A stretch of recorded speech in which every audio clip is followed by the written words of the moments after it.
ትንቢተ ሕዝቅኤል ምዕራፍ 46 ጌታ እግዚአብሔር እንዲህ ይላል።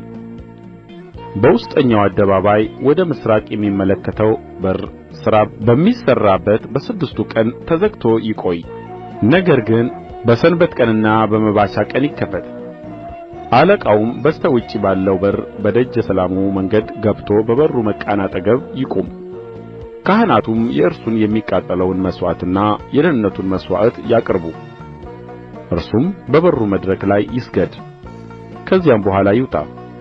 በሩ ግን እስከ ማታ ድረስ ይዘጋ። የአገሩም ሕዝብ በዚያ በር መግቢያ በእግዚአብሔር ፊት በሰንበታትና በመባቻ ይስገዱ። አለቃውም በሰንበት ቀን ለእግዚአብሔር የሚያቀርበው የሚቃጠል መሥዋዕት ነውር የሌለባቸው 6 የበግ ጠቦቶች ነውርም የሌለበት አንድ አውራ በግ ይሁን። የእህሉም ቍርባን ለአውራ በግ 1 የኢፍ መስፈሪያ ይሁን። ለጠቦቶቹም የእህል ቍርባን እንደሚቻል ያህል ይሁን። ለአንዱም የኢፍ መስፈሪያ 1 የኢን መስፈሪያ ዘይት ያቅርብ። በመባቻም ቀን ነውር የሌለበትን አንድ ወይፈን ነውር የሌለባቸውንም 6 ጠቦቶችና አንድ አውራ በግ ያቅርብ። ለወይፈኑም 1 የኢፍ መስፈሪያ ለአውራውም በግ 1 የኢፍ መስፈሪያ ለጠቦቶቹም እንደ ተቻለው ያህል ለአንዱም የኢፍ መስፈሪያ 1 የኢን መስፈሪያ ዘይት ለእህል ቍርባን ያቅርብ። አለቃውም በሚገባበት ጊዜ በበሩ ደጀ ሰላም መንገድ ይግባ፣ በዚያም ይውጣ። የአገሩ ሕዝብ ግን በየክብረ በዓሉ ቀን ወደ እግዚአብሔር ፊት በመጡ ጊዜ በሰሜን በር በኩል ሊሰግድ የሚገባው በደቡብ በኩል ይውጣ። በደቡብ በር የሚገባው በሰሜን በር በኩል ይውጣ። በፊት ለፊት ይውጣ እንጂ በገባበቱ በር አይመለስ።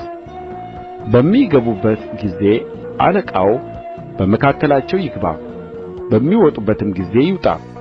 በበዓላትና በክብረ በዓል ቀኖች የእህሉ ቍርባን ለወይፈኑ 1 የኢፍ መስፈሪያ ለአውራ በጉ 1 የኢፍ መስፈሪያ ለጠቦቶቹም እንደሚቻለው ያህል ለኢፍ መስፈሪያም 1 የኢን መስፈሪያ ዘይት ይሆናል። አለቃውም በፈቃዱ የሚያቀርበውን መሥዋዕት የሚቃጠለውን መሥዋዕት ወይም በፈቃዱ ለእግዚአብሔር የሚያቀርበውን የደኅንነቱን መሥዋዕት ባቀረበ ጊዜ ወደ ምሥራቅ የሚመለከተው በር ይከፈትለት። በሰንበትም ቀን እንደሚደረግ የሚቃጠለውን መሥዋዕትና የደኅንነቱን መሥዋዕት ያቅርብ። ከዚያም በኋላ ይውጣ። ከወጣም በኋላ በሩ ይዘጋ። በየዕለቱም ለሚቃጠል መሥዋዕት ነውር የሌለበትን የ1 ዓመት በግ ጠቦት ለእግዚአብሔር ያቅርብ። በየማለዳው ያቅርበው። ከእርሱም ጋር የእህልን ቍርባን በኢን መስፈሪያ ሢሶ ዘይት የተለወሰ የኢፍ መስፈሪያ 6ኛ እጅ መልካም ዱቄትን በየማለዳው ያቅርብ። ይህ በዘላለሙ ሥርዓት ለእግዚአብሔር የዘወትር የእህል ቍርባን ይሁን። እንዲሁ ዘወትር ለሚቃጠለው መሥዋዕት ጠቦቱንና የእህሉን ቍርባን ዘይቱንም በየማለዳው ያቅርብ። ጌታ እግዚአብሔር እንዲህ ይላል። አለቃው ከልጆቹ ለአንዱ ከርስቱ ስጦታ ቢሰጥ ለልጆቹ ይሁን፣ የርስት ይዞታ ይሆንላቸዋል። ነገር ግን ከባሪያዎቹ ለአንዱ ከርስቱ ስጦታ ቢሰጥ እስከ ነጻነት ዓመት ድረስ ለእርሱ ይሁን። ከዚያም በኋላ ለአለቃው ይመለስ፣ ርስቱ ግን ለልጆቹ ይሁን። አለቃውም ሕዝቡን ከይዞታቸው ያወጣቸው ዘንድ ከርስታቸው በግድ አይውሰድ። ሕዝቤ ሁሉ ከይዞታቸው እንዳይነቀሉ ከገዛ ይዞታው ለልጆቹ ርስትን ይስጥ። በበሩም አጠገብ ባለው መግቢያ ወደ ሰሜን ወደሚመለከተው ለካህናት ወደሚሆን ወደ ተቀደሰው ዕቃ ቤት አገባኝ። እነሆም በኋላው በምዕራብ በኩል አንድ ስፍራ ነበረ።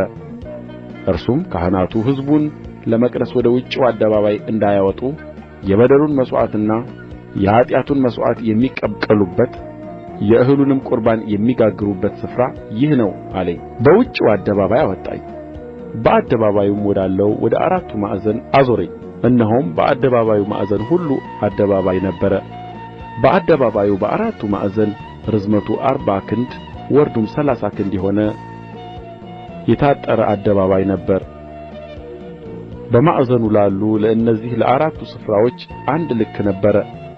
በአራቱም ዙሪያ ሁሉ ግንብ ነበረ። በግንቡም ሥር በዙሪያው የመቀቀያ ቦታ ነበረ። እርሱም እነዚህ የቤቱ አገልጋዮች የሕዝቡን መሥዋዕት የሚቀቅሉባቸው ስፍራዎች ናቸው አለኝ።